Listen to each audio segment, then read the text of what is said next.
PMJYનું card દ્વારા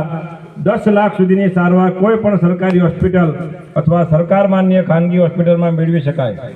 અને બીમારીના આવા કપરા સમયે આવા લાભાર્થીઓને કોઈની પાસે હાથ લંબાવવો ન પડે અને સારામાં સારી સારવાર મળી રહે તેવા વ્યવસ્થાઓ સરકારશ્રી દ્વારા લોકોના જનહિત માટે ગોઠવવામાં આવી છે। આવો આજે આપણે સૌ પ્રજાસત્તાક પર્વના પાવન દિવસે આકાશને આંબતી વિકાસની ઊંચાઈઓને સર કરવા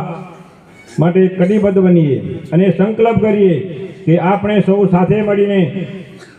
વિકાસ માટે નિષ્ઠાપૂર્વક કામ કરીને ભારતને 2047 સુધી વિકસિત ભારત બનાવવા માટે સહિયારો પુરુષાર્થ કરીએ। આવનાર સમયમાં ગુજરાત અને દેશ વિકાસની નવી ઊંચાઈઓ સર કરે તે માટે આપણે કટિબદ્ધ બનીએ। ફરી એકવાર આપ સૌનો